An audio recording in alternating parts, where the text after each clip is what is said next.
And then like examples like that we might see in culture, whether it's music or whatever. So I put like 50 Shades of Grey would definitely be an example of like what, you know, a lot of older moms are like, ooh, that seems like a fun relationship. And it's like, no. Ew, really? I don't know.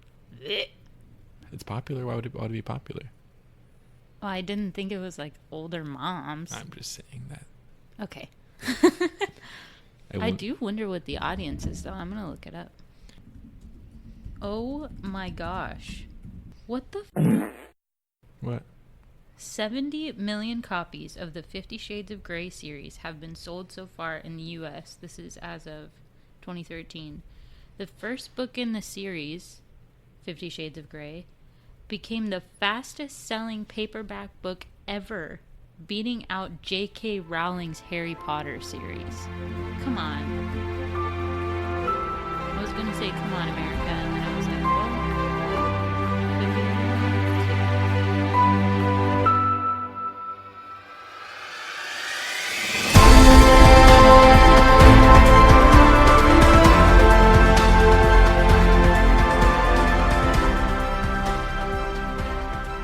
Welcome back to the Christ in Culture. This is Gordon, and this week neither Clint nor Steve will be joining me because Steve's been really busy at work. Last week he was out of town in like South Texas, and this week he is out of town in San Antonio. So it's supposed to be me and Steve. I know he hasn't been on in a while, and I'm sure he misses it.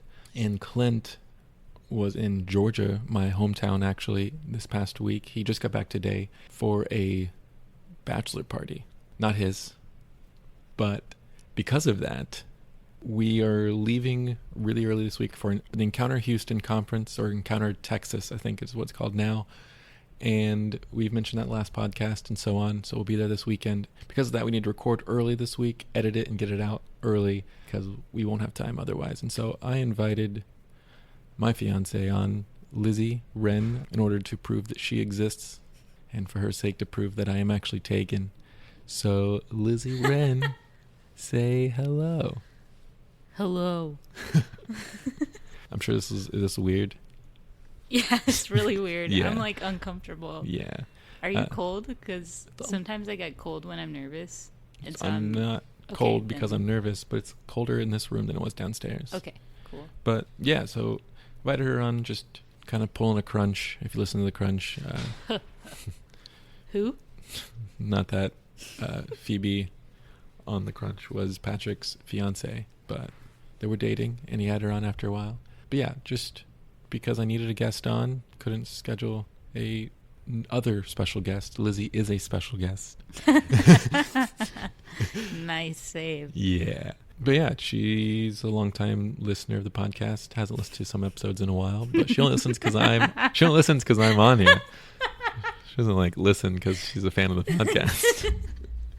It's a great podcast. I was not given a script to say that. No, it's true. And she does recommend topics and stuff, and she does the TCIC thing naturally when she watches movies and shows. So I think a lot of our media will be the same, but you know the deal. What have you been taking in lately, or at all, because you've never been on? Well, we've been watching Downton Abbey for a while. I never thought that I would be into that, but I had a friend pass away a couple months ago, and he really loved Downton Abbey, and he used to always tell me to watch it, and was like, no, Lizzie, I swear you'll love it. And I'm like, whatever, you don't know what you're talking about. And then the day that he passed away, Gordon and I just wanted to do a bunch of things that he really loved, so we watched Downton Abbey, and now we're obsessed with it. It's true. And they've heard me talk about it before. Oh, I wouldn't know because I don't listen to the podcast. It's a great podcast. Great podcast. You should definitely listen. And yeah, so I've been watching that. We just watched an episode of that last night.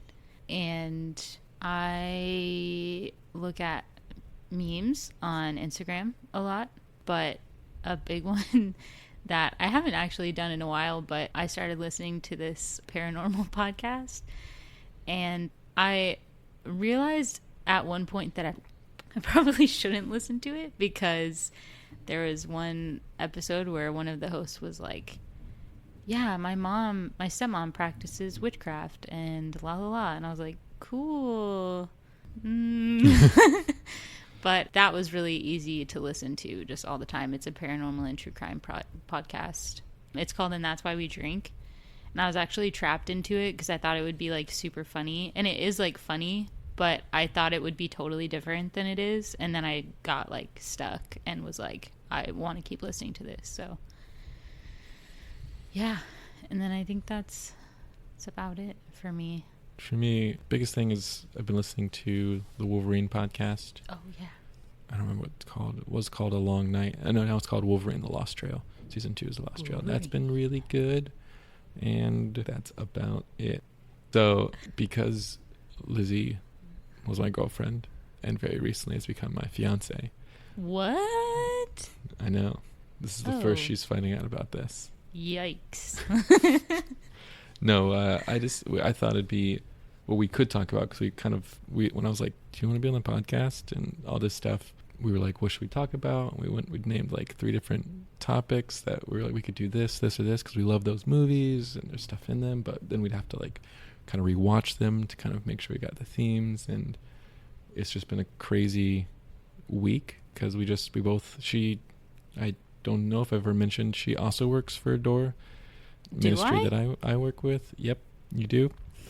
And different mission, different parish, but we both and all of Adore just kind of finished summer on Saturday. We took all the kids to the beach in Galveston, which is our version of a beach, and close out the summer. And so it is.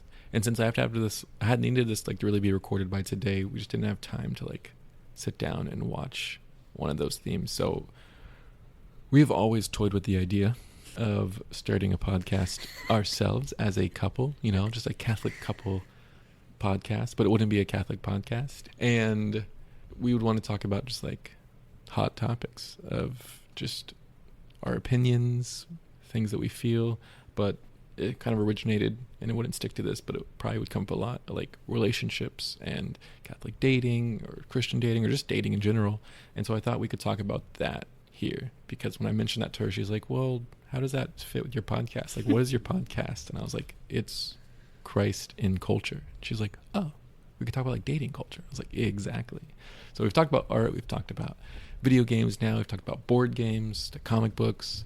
In the future, we'd like to talk about coffee and even like brewing beer, because me and Steve like to do that. So just like culture and art and media. And so we're experts in dating, I think. 100%. We're pros. Yeah. So we wanted to share our wisdom and knowledge on the dating culture, and maybe where we see that in media and such. So first and foremost, let's talk about what society tells us about dating or expectations. So like what you thought dating was as a young lad, young middle schooler. A young lass.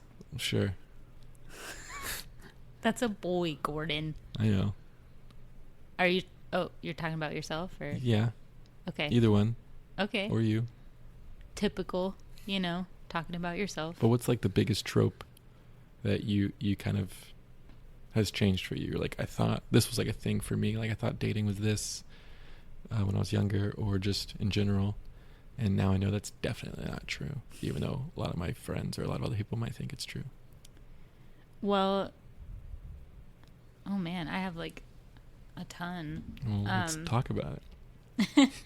Well, one was, you watch like movies, like the classic Disney princesses. You're like, Cinderella. Well, okay, first of all, I didn't really ever like any of the classic like Disney princess movies. Me neither.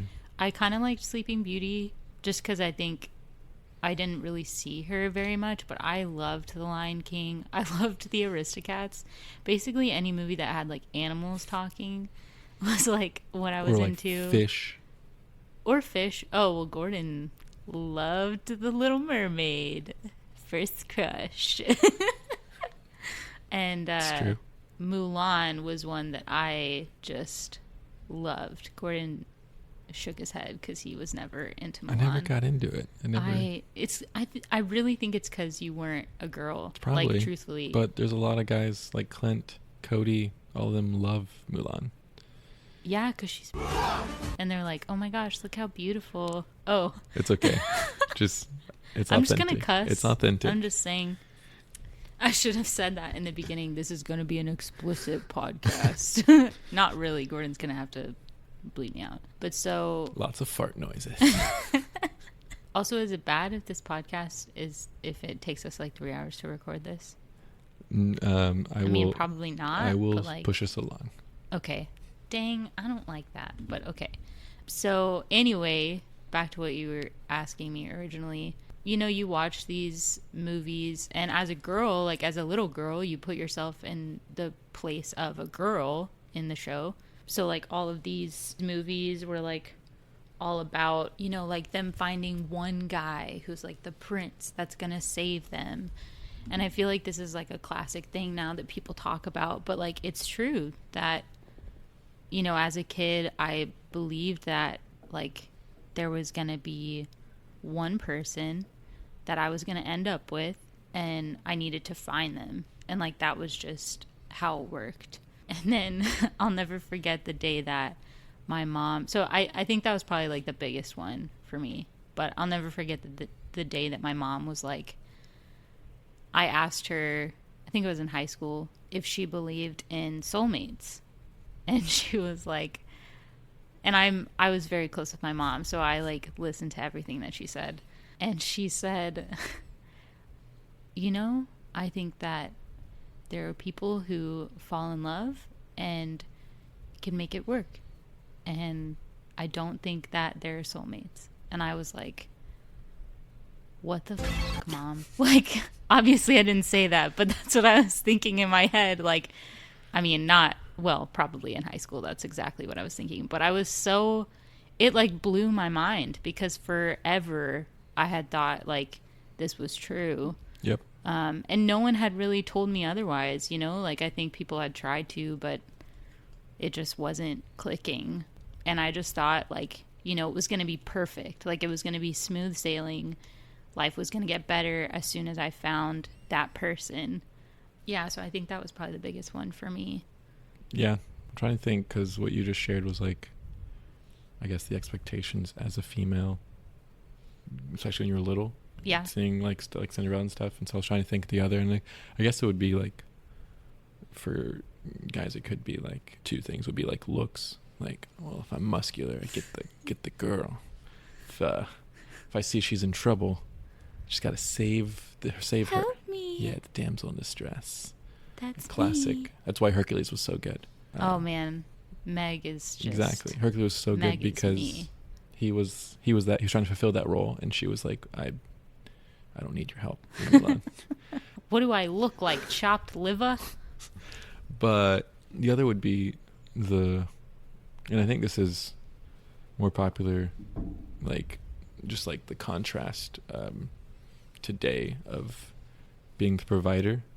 Guys being the provider in the family and the relationship, which still can be true and is true, but I do think with, I don't want to say feminism, but like women, like cultural movement, and then like coming out of like equal rights and jobs. It's almost like women saying like we kind of need to be like men instead of like, right, oh, I'm a woman and that's beautiful, and you're a man and that's beautiful, like.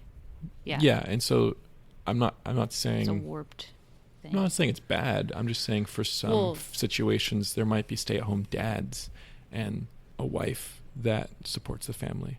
Yeah. And the expectation of I have to grow up, get married, if that's what I'm called into, and then support a family, that might not be what you're called into. You might be called into a family and the vocation of marriage, but you might be called into like both of you guys are working. I know couples where both work and they have to have some sit. Yeah. I know people totally where the wife, because of what they've worked up to, has like just this better paying job, and it just works out in that situation. So just that change. But for me, the biggest trope of not what society, well, I guess what society kind of taught me, but also mostly I guess it was nurtured was fighting, and it was that like fighting is healthy, which I think there's truth to that. Yeah. There is healthy fighting. I think that's what a term should be. Yeah. But it's always like fighting is healthy. Like if you're fighting, that means like you're growing in your relationship. And it's really there is healthy fighting and not healthy fighting. But because it was portrayed to me as fighting is healthy, when I was fighting in relationships growing up, even though it was unhealthy fighting, I thought, oh, this is a good thing. This means our relationship is going well. Great. We should get married. And yeah, so I know that now, but at the time I did not know that. Yeah. And I feel like there's like a lot of Ryan Gosling movies that you can portray unhealthy and healthy fighting. Like La La Land. Oh my gosh, so good. Like have you guys done a podcast on that? No. Okay. Like the one where he's Blue Heart? No. Oh, Blue Valentine. Oh man, that movie just like tore me up. Yeah, that's super unhealthy. Yeah, but in the beginning you're like, you see the characters and you're like, oh my gosh, this is gonna be so good. Like, Something in the Pines. Oh, terrible movie, but also an interesting. Maybe it is Between the Pines. No. But a place between the place beyond the pines. Place right? Beyond the Pines. Yeah. Titanic. He was tatted up. That's not Ryan Gosling. No, it's not. It's like, what is the connection there? Anyways, That's Leo DiCaprio. Good old The other Leo. thing I put down for this section would be, I think, the most common, and that is like sex before marriage. Is that not okay? Oh my gosh. Please don't edit that out.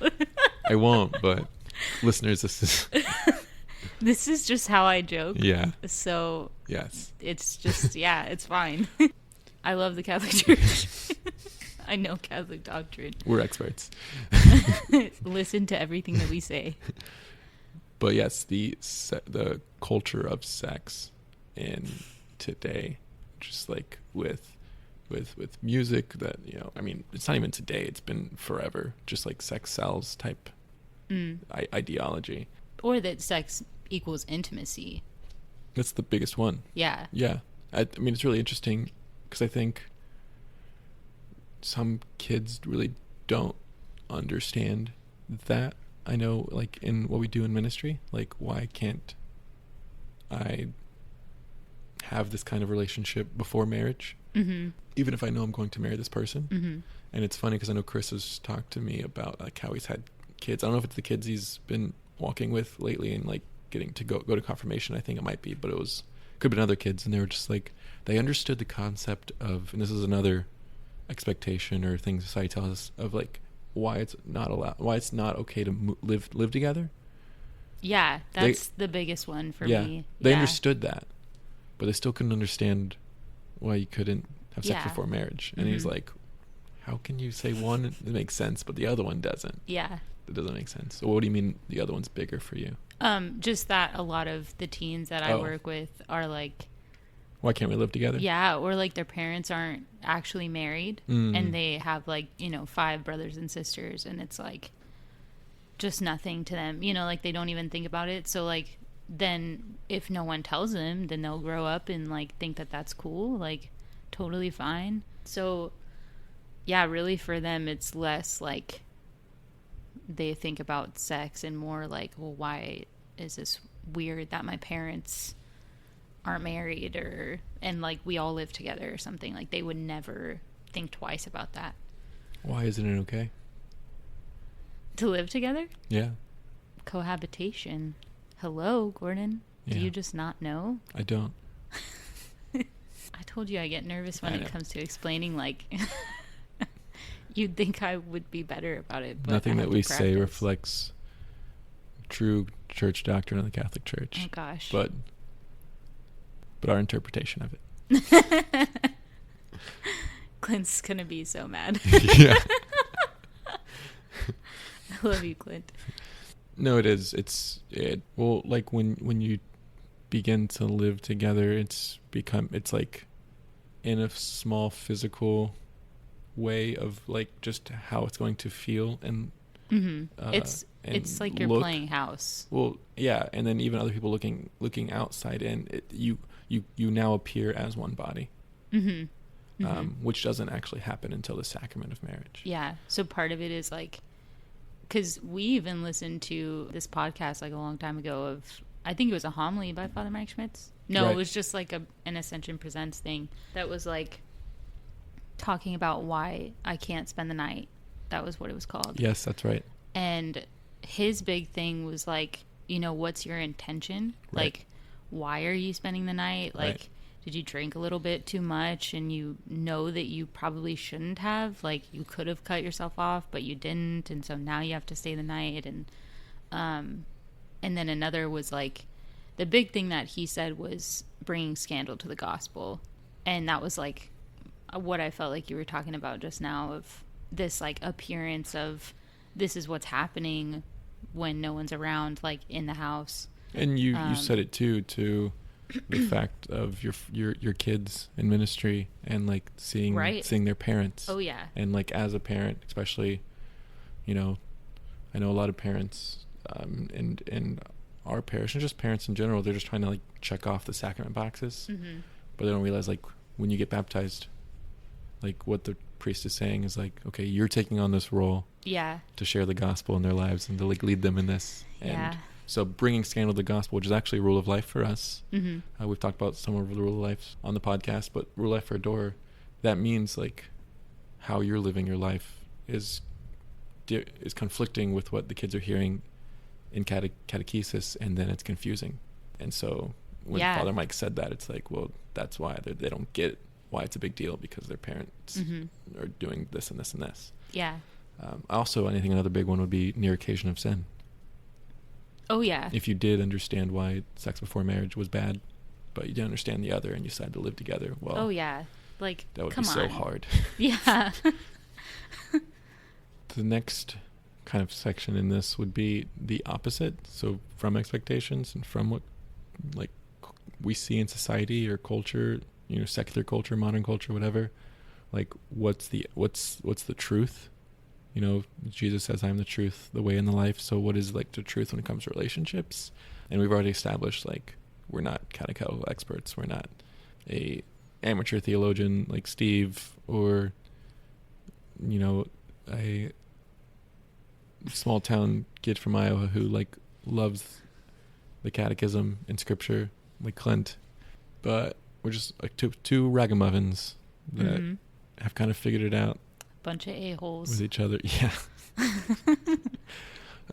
So I don't know what'd be easier, if there's like a truth that you know, like, well, I know this is true, and this is something that if I was to give like advice, this would be it. Or if you just want to be like, well, this is a relationship I've seen in a film, or this is a song I've heard, and like the way they talk about that is beautiful. I'm sure the easiest example would be Jesus Christ in the church. Yeah. As the bridegroom and the bride. It. But sometimes that seems, to most, or to anybody, sometimes it seems like impossible to achieve, if that makes sense. Yeah. You know, it's like we're supposed to emulate Christ, and you're like, yeah, right. Nice try. But really, what do I do? But really, like, what is love? Are you asking me that question? What is love? I was just kind of opening, like I can chime in, but okay. First of all, I just realized that we're already on truth, and I told myself I would never like do something where we would talk about a topic that's like so huge and only give it like a little bit amount of time, because now I feel like we've like barely even like touched anything. So yeah, this is going to be a very vague podcast. We're not like, it's going to be a little different. We're opening a different type of topic. It's not one where we just watched something that's 2 hours long and we can clearly see the themes within that 2 hour, or listen to a song that's only 3 minutes long and clearly see the themes. It's more like dating culture, whether it's secular culture or what the church says is right or wrong, or even just like Christian dating culture, which I know like Catching Foxes is like really cracking down on right now, not in a good or bad way, but just like they're talking about it. Mm-hmm. It's so vague and it's so big that you might listen to this whole podcast and you're like, they didn't say anything. And that's true. We just kind of like are talking about these things, and how I know, we feel I about just them. said I would never do a podcast like that, or like I would never do something like that because I hate that. And now I'm doing it, so I hate myself. A minor example for me would be I thought of Captain Fantastic, and that is a movie I mentioned I've seen before. I haven't like talked about it on this podcast, and so this isn't like a truth to dating or anything, but just like the love of, it's about a father whose wife ends up passing away, but like you see before that and then like flashbacks, he raises his kids, and even his wife is with him. They live like off the grid, like they don't live in a house. They've like built cabins in the wood. They're like homeschooling and training everything to where they just grow their own food and all that stuff, to where it's probably what they're doing is illegal, so it's not good, because I don't think they're paying tax or anything, or people know where they are. But he did it because of like mental health issues and all these things, in order to foster like a more just better like environment and place to grow up for his family. And so like the desire of, you know, kind of what Lizzie was saying about the intention was like there, but then you just kind of see in the movie later on, to go back about like, or going ahead of like traps we can fall into, he became prideful in that desire, to where when anything exteriorly or through others who thought what he was doing was wrong, started to interfere with how he was raising his children, or interfere, if like, you know, he didn't want them to ever see movies or like TV, and then they end up seeing it, like he would, you know, really strongly pull away from that. His pride ended up like making his parenting style like dangerous. But what I see at the core of like in his heart and like why he was doing it was beautiful. And I think there's something to, I guess essentially it goes back to what we were just talking about, intention. Like there's the intention with a relationship should be strictly, I guess, it's gonna sound so cheesy, I'm starting to hate this too, Christ's love, and just authentic, Mm-hmm. like vulnerable and authentic. So yeah, what do you say? What say you? Can you tell me what the prompt is again? I just got lost in what you were saying. Like I was just listening to what Either you were just saying. examples or of truths opposed to the What culture says, and right. kind of like even Catholic culture, Right. like especially so, like, Catholic culture. You know, you mentioned aspiring to be this certain way as a girl because of like the princess movies. Mm-hmm. What's like the actual truth to that? Wow, you're good at this. It's like you have a podcast It's or like something. yeah. You're hot. You knew this would happen. I told you. I know. No, I think the biggest truth that I've recognized is, I'm trying to think of like, well, I guess Mulan, now that I'm older, has still helped me, but I think even like, you know, as like I said, as a kid, you know, I thought anyway, and I'm sure I'm not alone in this, thought that, you know, there's one guy, and you know, maybe I should be this way and maybe I should be this way, because not only, you know, I realize I'm talking from a woman's perspective, but I'm sure like men relate to this too, just in a different way. And you know, you just have these things that are thrown at you from, you know, friends, or even if you have a crush on someone and you realize like, oh, they don't have a crush on you, but they have a crush on your friend who is this way.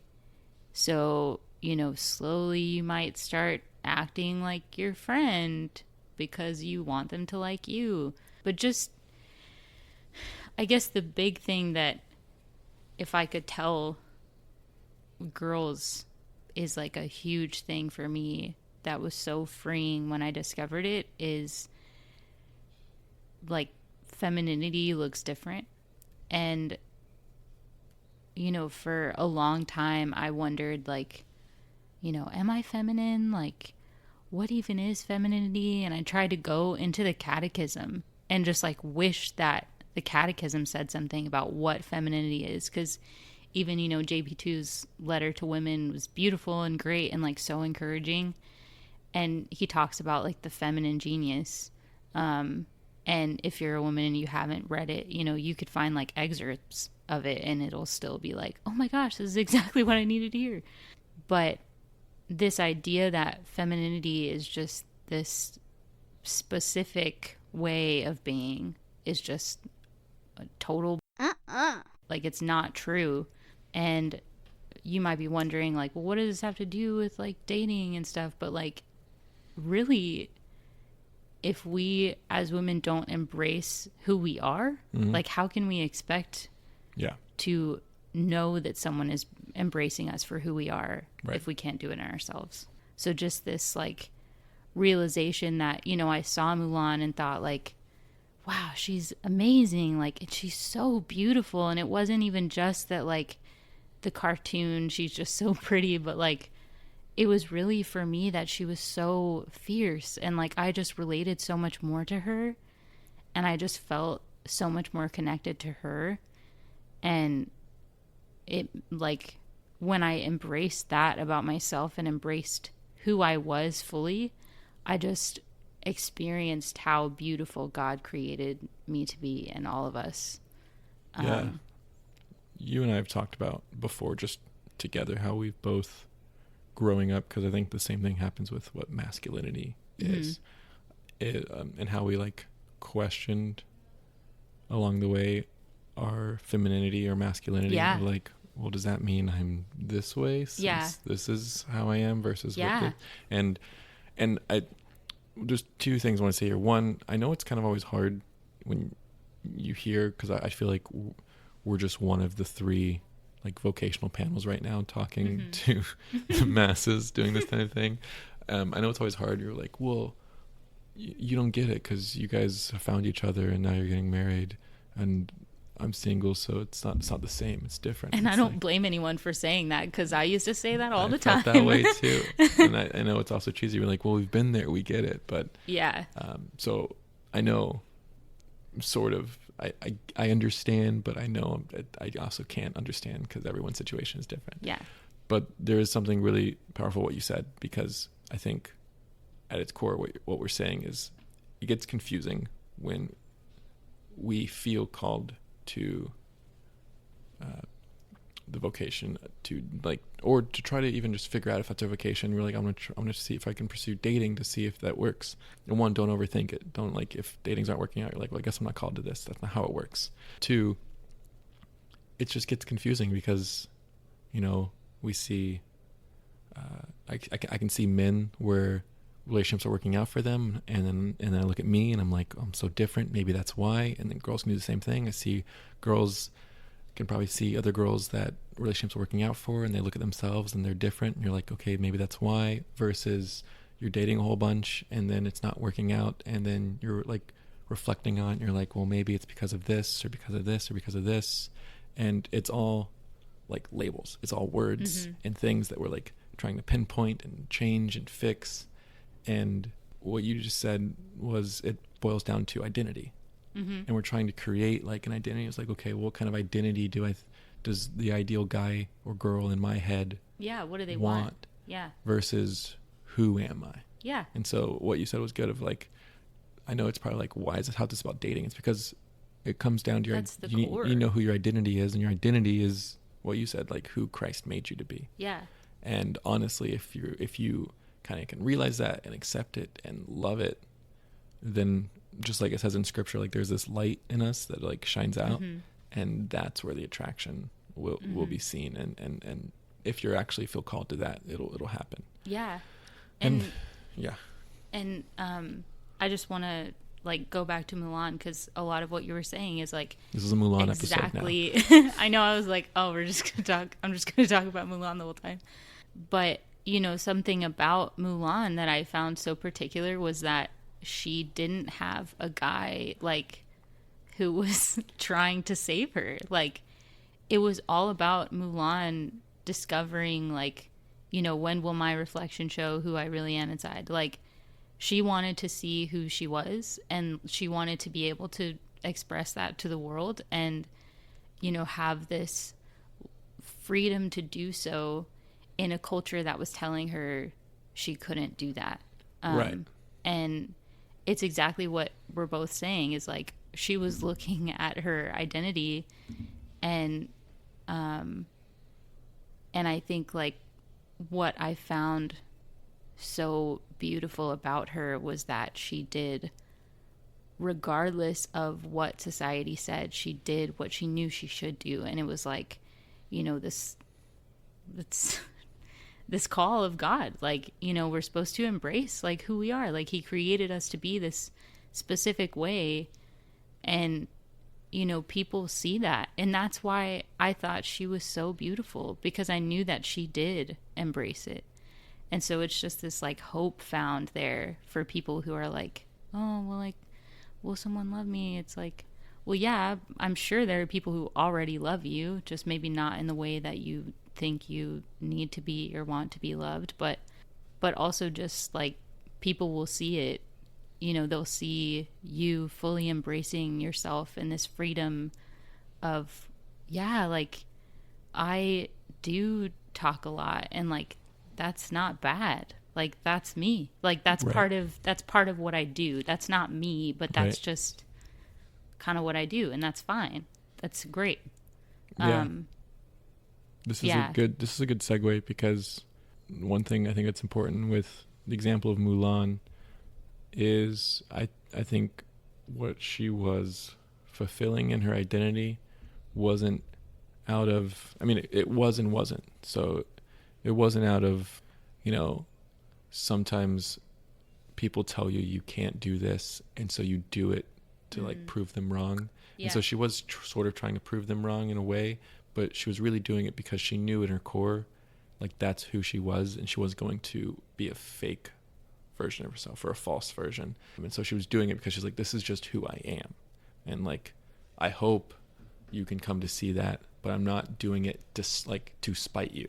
And so there's a difference between, like, don't like, you know, if you're gonna be like, people look down on, like, these aspects of me and it's not working out, but I'm going to be this way to spite them, then it comes off really harsh, Right. rather yeah. than like we said earlier, like, all authentic, of like, this is who you are. Yeah. So this is kind of the last bit that I kind of want to get into with this, which this is probably something we can go into forever, but, like, traps that we can fall into when it comes into just, like, relationships and dating. The first one that comes to mind is probably something you might already be thinking, or you've thought before, just because we keep using this term, like, called into this vocation. And I think one is vocations of, like, marriage, you know, the big vocation. So marriage, V. priesthood, religious life, consecrated single life. And one, you're like, well, how do I know? Like, I shouldn't date if I don't know which one I'm called into, et cetera, et cetera, et cetera. And I mentioned it, I don't know if it was on the previous podcast, I think it was, or it was on two ago with Clint. And I said, like, God works with our desires.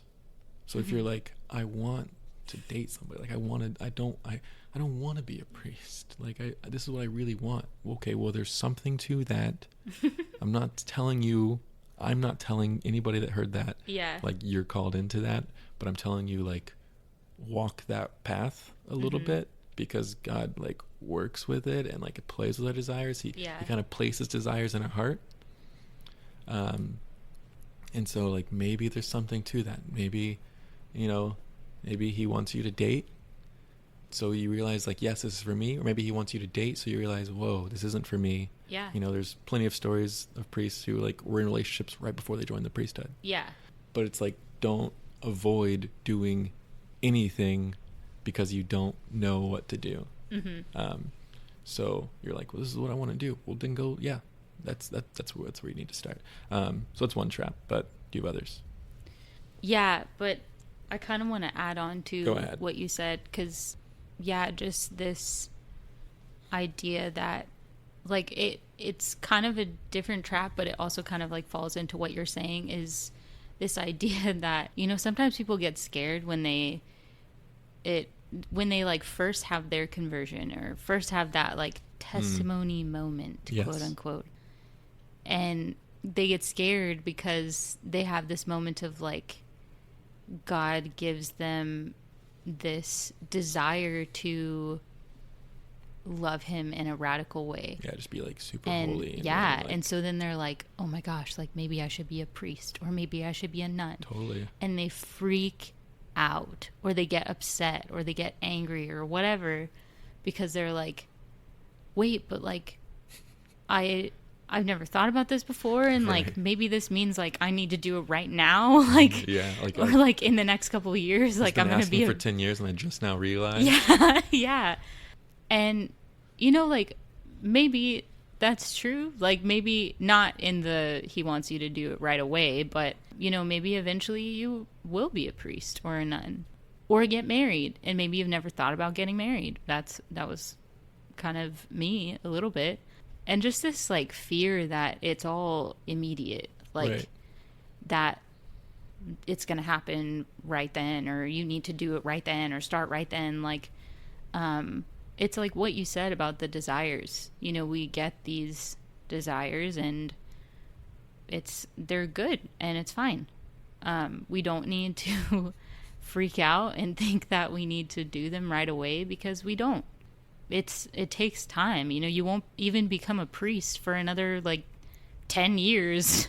That's probably really loud, sorry. But there's time. And Right. What is it? We talked about this before. Like, joining seminary isn't you saying It's I'm not. going to be a priest. yeah. Joining seminary is you saying, like, maybe I'm called to be a priest, so I want help and better and deeper discernment to figure this out. Yeah, and sometimes people don't even get into seminary. They Right. go and try to apply and go the interview and everything, and they don't get in. And if you find that you have that happen to you and you still feel this, like, actually, but like I still want to do this, like, there you go. Like, that's another step in Right. your discernment. Like, and it's the same with dating. Yeah, like dating is going a on a seminary date for marriage. It's not like you're going on a date and that means you're going to marry this person. It's like, no, I'm going on a date because this person seemed really cool and I want to get to know them better.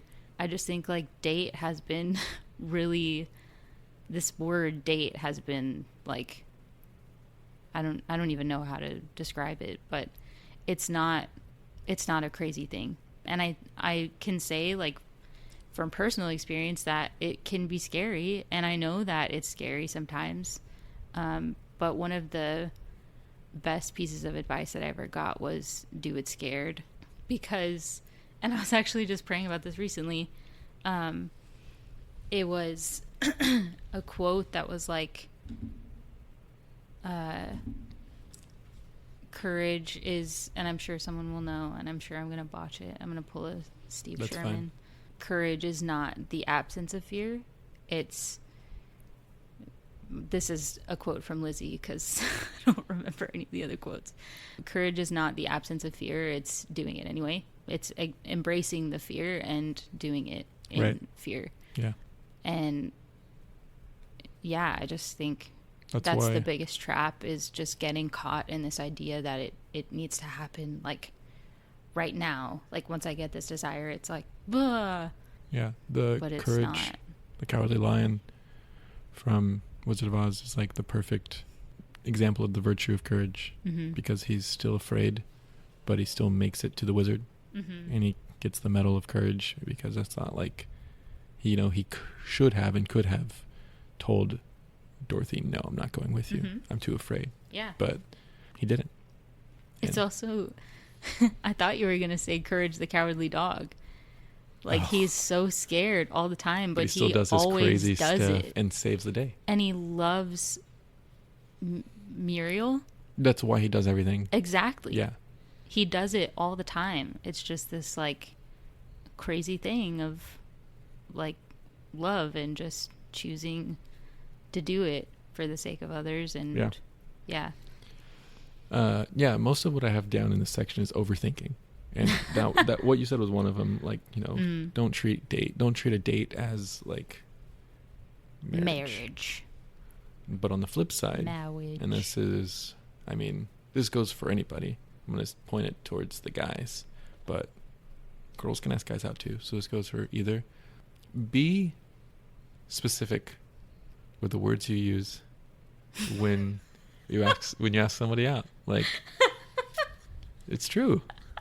No, I know. It's just funny because I've had these experiences of like, what even is this? Yeah. And like, so what are if we you doing? don't want it to be a date yet, you're like, maybe I want to take him out on a date, but I don't know. Let's get together. Then we're like, hey, would you want to get coffee sometime, get to know each other, or would you want to like hang out sometime?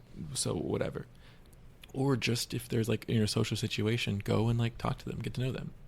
But as soon as you're like, okay, I want to like take them out on a date in order to see if like this is something that I want to keep doing, in order to see if like we should get in a relationship, in order to see if we should get married. Like those are steps like that, not like the first time you ask her a date, it's because of marriage. Don't think that way, but it's because you want to see if it would lead to the next step, which in that step you're like, okay, will this lead to the next step? You need to be like, hey, do you want to go on a date? And say the word date, because if they don't know, or if it wasn't communicated, then you're at this thing, someone doesn't know how to act. Like, should I share this about myself in order for them to like help discern the pursuit, or should I not, because I don't know if this is a date?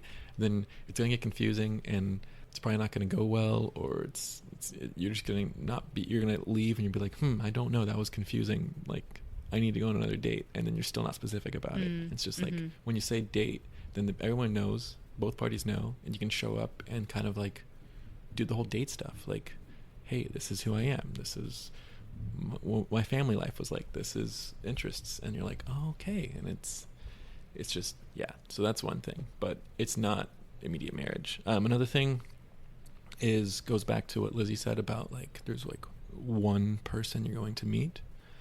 And this is one we've seen a lot in Downton Abbey lately. There's one character, her name is Mary. And in the beginning, she was going to be betrothed to this guy named Matthew, who was the heir to Downton.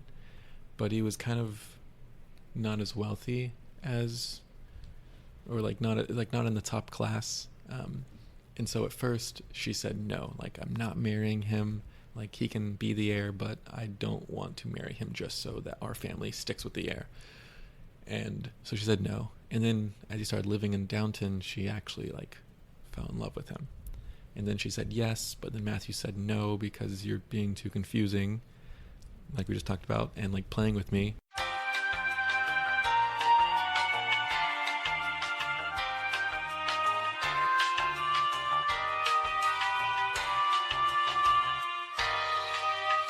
Okay, we just took a small break, so I'm sure I will have inserted some kind of break tune. A bunch of farts. No, like a farting of the like national anthem or something. Star Spangled Banner. Is that the same thing? Anyways, we're American. I was talking about Matthew and Mary and the whole thing, and long story short, they ended up getting together and then he passes away. Spoiler alert, but this show's been out forever. And now she's like 3 guys pursuing her, and she's like allowing them to pursue her. Yeah. But she's not telling any of them like yes or no, nor is she like seriously discerning, because she's afraid that if she says yes to one and she should have been with the other, or yes to one and then doesn't work out, and yes to the other, neither work out, that like she's wasting her time, and like she's trying to find if she's going to be married again, it needs to be with like the perfect situation, the perfect person. And I think that is a trap we could fall into, where we're not necessarily, we're window shopping, but we're not dating, because we're like, okay, well, from the window surface, doesn't seem like someone I want to be with. Yeah. And so I'm going to wait until I find someone. And that's not fair to anyone. Nope. Or we're dating and we're allowing some of the smallest things, like I mentioned to Lizzie before the podcast started, like he or she was perfect in every way, but he had dirty fingernails. And whoever I'm going to marry, whoever I'm going to end up with, is not going to have dirty fingernails.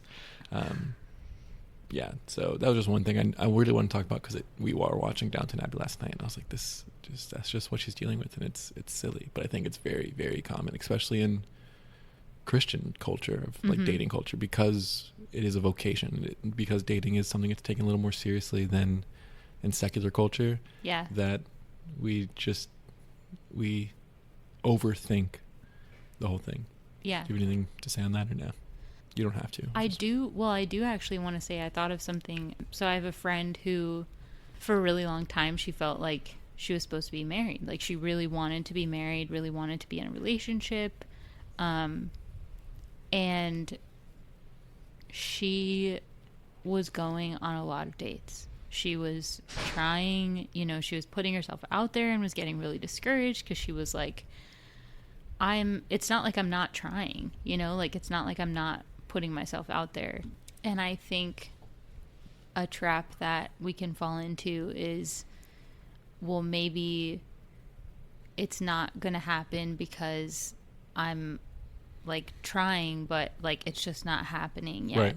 And I wanted to bring that up because I think it's just something that, happens a lot. And I think that there are girls out there who are like, well, I'm making myself available and it's just not happening. And to that trap of like this idea that, I'm trying, but it's not working, I would say like, okay, well then just take a break. Like, you don't need to do it for a while. Maybe it's not working because you just think about it. Like, take a second, take a break for a while. Yeah. Just enjoy your life where you're at right now. Like, it's just this idea that like we should go seeking dates, or we really need to put ourselves out there. But it's like, well, what do I want to do? Right. Like, do I want to go and be on Bumble or Tinder or whatever and like be looking for dates, or would I rather like go to the movies or like do things that I just enjoy, and then I'll just enjoy my life? 'Cause it's just this idea of like, I need to make sure that my heart and eyes are open to someone. When in reality, it's like God just asks us to just be who we are and live our lives. Like, do what we enjoy, go places that we want to go, and we'll meet people, we always do. So it'll happen. And just this idea that, we have to be looking, we have to be open, we have to go places to put ourselves out there. It's just like, it's one thing if you're not doing it because you're afraid, and you're living out of that fear, but it's another if you're like, no, I just don't feel like doing that, so right. I'm not going to do it. Yeah. Yeah, I think on the other side of that, something I would speak into that person would be like, like anything, everything begins with prayer. And so like, what is God telling you in prayer? Because I think the cheesy line that God has a plan, God like knows what's in store for you. If he's going to call you into something, he's not only going to like lay it out for you, but he's going to shape you. And the only way he can shape you is if you're like praying daily, or praying multiple days a week, and like receiving what he has to say to you, which usually when God speaks to you in prayer, he's challenging you to change or to live something out. And it's like he's chipping away these things and perfectly shaping you. So if he is calling you in this thing, but you're not really praying and you're not allowing him to change you, then maybe that's it could be another possibility of why things, because he's like, well, it'll work, it'll happen when like I've completely finished shaping you into how I want you to be and to be ready for this moment. Yeah. And so it's like, don't get, like she said, don't get discouraged. Go live and go, like, that's what it's going to happen if you go and like feed on your desires of like, I enjoy hiking, I enjoy doing this thing, and you might meet someone along the way, but also you're going to allow God to shape you within those desires and joys in your life. So do the things you enjoy, but also pray and listen to God, because he's preparing you for the little V's and the capital V, like vocations. Like he's preparing you for all these things, which goes into like one of the last traps. I'm not going to speak the one I mentioned to you because that's a whole other tangent, but another trap comes from like one of my favorite movies, Garden State. And in the end, after he came home, met this girl, they kind of fell in love, and he's leaving. He's like, I gotta go, because like I can't just like uproot everything and like free for you. Like I still have stuff to finish and all these things. So it's like a parabola. Like we met, I'm gonna go do my life, you're gonna do yours, and we're gonna meet again. And then in the end he runs and he's like, no, that's stupid, I don't want to do that. Like I do want to uproot everything for you. And so I think there's this idea that when we do meet someone and it feels like the wrong time, but the person that we met seems perfect, like there should be discernment in that. But what am I trying to say here? Do you know what I'm trying to say here? Like choosing not to pursue someone if there is like this actual like kind of call to that person, like to seem perfect, because of circumstance. What would the circumstance be? Career, location, I don't know, like, or even small circumstances. It's just like I'm just too busy, like I need to finish college first and then this, or I need to do this first, I see what you're saying, and then I can do this. But like, you know, God's plans don't align with our plans. So I think a trap could be both. Like I'm gonna find the person first and then I'll go do this in my life. So what you were just saying, like don't just pursue dating, do this. But the flip side is also possible too, of the trap of like saying I'm not going to date, or I'm like, you know, you meet someone that's perfect, I'm like, I can't, I'm gonna have to say no because of all this. There are true circumstances, like, you know, don't just move to China for someone. You know, don't just quit your job and change jobs or something. But there are circumstances, like, you know, I know a big one for, especially talking about like vocation, like for marriage, we're like, we're gonna finish school first and then get married. And if you both discern that together and you like, you're talking about it, great. But if you're like not talking about it and she's waiting and you're just like, well, I am going to propose, but I'm gonna wait, but she doesn't know that, then like, oh, I could not do that. You know what I mean? Smack that person. So in their face. Just this trap of like our time versus God's time versus what we expect is supposed to happen versus what's going to happen. And and another thing, like just to add on that, I have a friend, she's one of my bridesmaids actually, but she once told me, I was talking to her about just where I'm living and like my living situation at the time, and she asked me if I wanted to move out and, you know, who my dream roommates would be and why I haven't like pursued anything or tried looking for it. And I was like, I don't know, everything else just seems so much more immediate. Just, it's just kind of in my face. And she really challenged me because she was like, I don't think that's true though. Like you could make the time to do it. We can make the time. It's just, do we care enough? Like, are we gonna take that risk to do it? And, you know, that's a whole other thing is, you know, love is not just like, it's not easy. Like we all know that. But it's definitely risk all the time. And so just to add into that of like, if you want it to happen, like you can do that. You can make it happen. We just need to decide we're going to make it happen. Yep. And that plays into the last podcast me and Clint just recorded about just our journey, and it's this adventure that we talk about, the theme of our podcast, you know, the welcome to the adventure of just like when we do the better thing, Oh no, that was not on our podcast. I'm thinking about this book we've been reading. We've been reading a book, Return of the Prodigal Son, and he talks about how when you go out and do the radical love of the Father, it's riskier. And what the enemy wants to tell you is that because of our fears, like the enemy is telling us that the calculated cost of the risk is what it is, and so it's more comfortable and safer to not do something. So like when you're doing something that is true and good, it's going to be a risk. Whereas if you're doing something that's not necessarily true or good, or you're being lukewarm, usually you're comfortable, you're safe. And so that goes in line with this whole episode of just like, you know, when we're actively pursuing a vocation or just discerning, like going to seminary or dating, it's risky. And if you're not, and you feel comfortable and safe, then there's nothing wrong with what you're doing, but like to maybe sit and pray for a second with like what we said at the beginning, the intention of why you're choosing to be comfortable and safe with where you're at.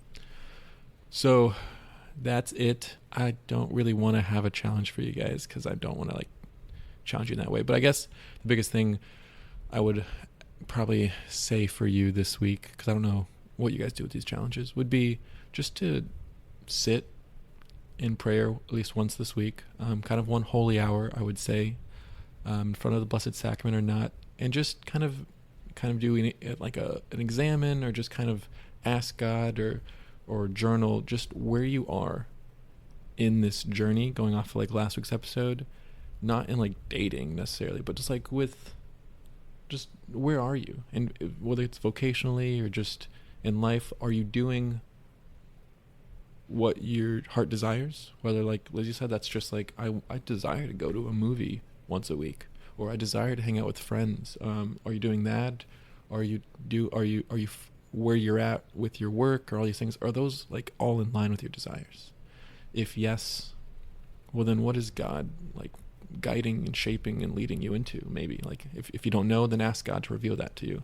If you're not with your desires, why not? What is your desires and why? And lastly, just like, yeah, like what's with the desires in your heart, whether you're there or not there, what would you need to do to get there, and what's probably going to get in the way? Like kind of like sit with those questions and ruminate. That's a word, right? Ruminate in those. So that's what I have. Do you have any shout outs? You don't have to. No. I had a challenge, but I don't want to. Go ahead. You're welcome to add a challenge. Okay. So I guess I just my bad. felt no, it's okay. I like prayed when we first started this, like interiorly, and was like, "Come, Holy Spirit." So I'm just gonna say it because it might be, I don't know. One thing that I would say too, like, don't. I really don't think you should do both of these challenges, like, at all. Like the one that I'm about to say and Gordon's. Yeah. But I want to say it just in case this one tugs at your heart and you're like, ooh, that kind of feels uncomfortable. Like maybe I should do that one.